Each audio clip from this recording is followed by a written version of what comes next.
My name is Ward Minnis, and you're listening to the Seven Skeletons podcast. Seven Skeletons is a limited series art experience that tells my story and the story of my family, the family of Bahamian artists that includes my father, Eddie Minnis, through the lens of our lifelong relationship with the Jehovah's Witness religion. We interrupt our program to bring you this important message. This is a special bonus episode of the Seven Skeletons podcast. Public service announcement. The public image of Jehovah's Witnesses is that of a mildly annoying group that are, for the most part, harmless. If you've been following the Seven Skeletons story thus far, though, I hope that this is not your current view of the religion. You should now see that inflicting pain on their members and generating fractured families is just a basic part of how they operate. You can multiply my story by millions. Wherever you find the witnesses, there is a trail of trauma. For those still inside, for those that dare to leave, and even for those that still believe with all their heart. No one in the Watchtower world remains unscathed. There are issues plaguing Jehovah's Witnesses that my story doesn't even get into. For example, there's their well-documented child sexual abuse problem and their efforts to cover up the issue that only serve to enable the child abusers.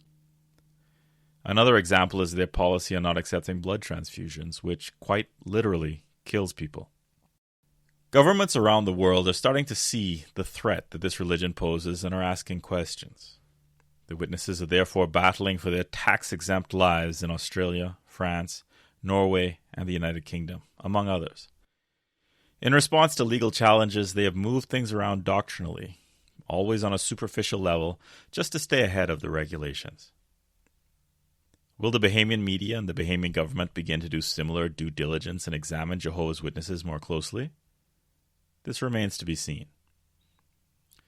What is clear is that classifying the stories of former members, like the one I'm telling now, as internal family disputes or as outliers is grossly missing the point.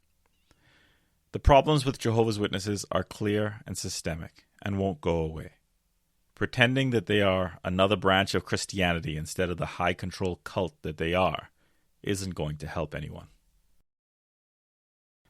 1. In the year 2025, Jehovah's Witnesses are a religion in transition.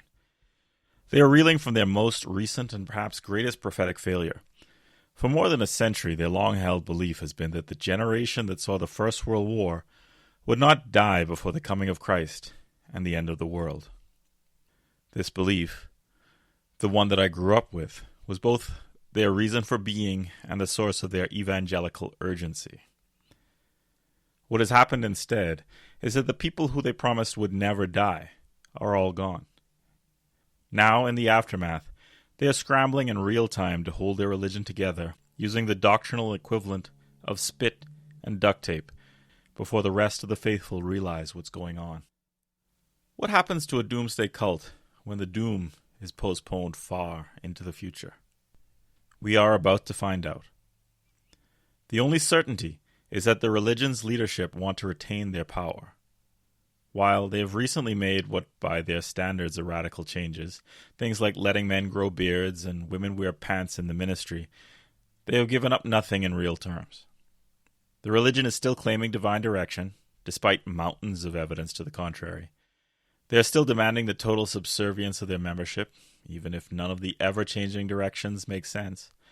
The reality of the rank-and-file member is that they are still expected to follow the leadership totally, or be cast out and shunned. In short, Jehovah's Witnesses are evolving before our eyes, but will remain a cult.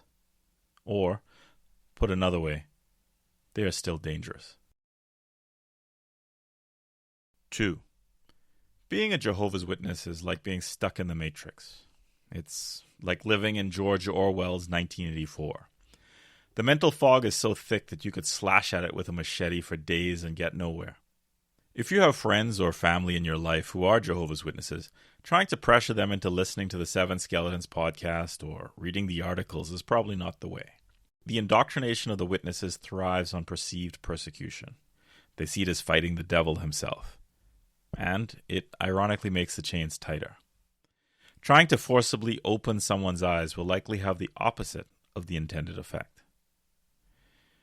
There is debate among ex-Jehovah's Witnesses on what is the best way to wake up someone who is deeply indoctrinated.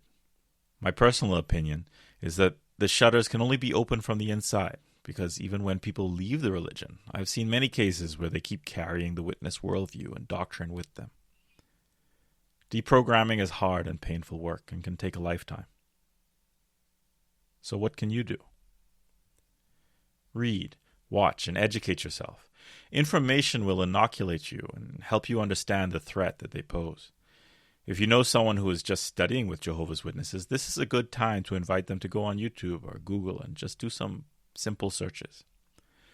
To this end, I've prepared a page of resources on mentalslavery.com that can provide you with a starting point.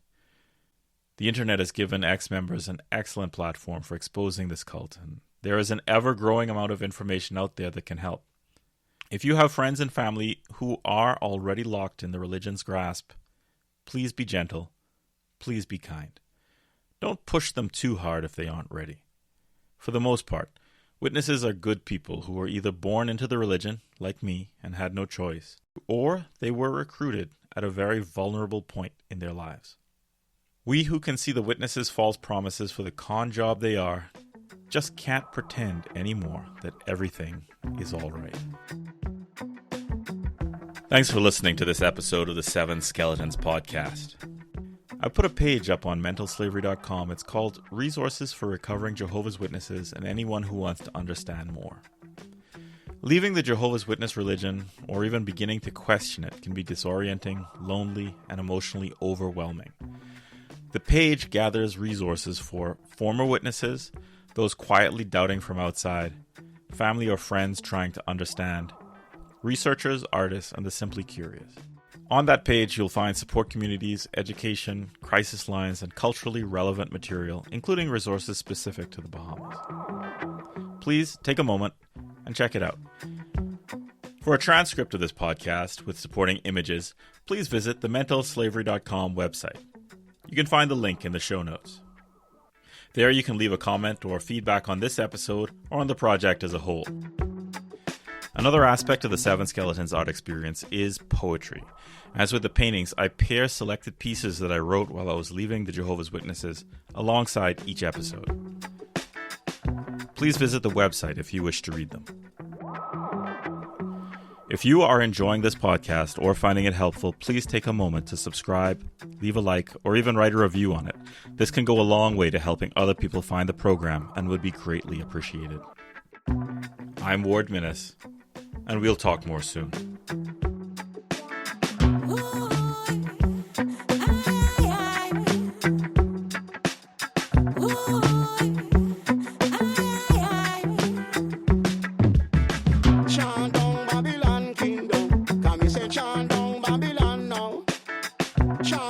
Kid man.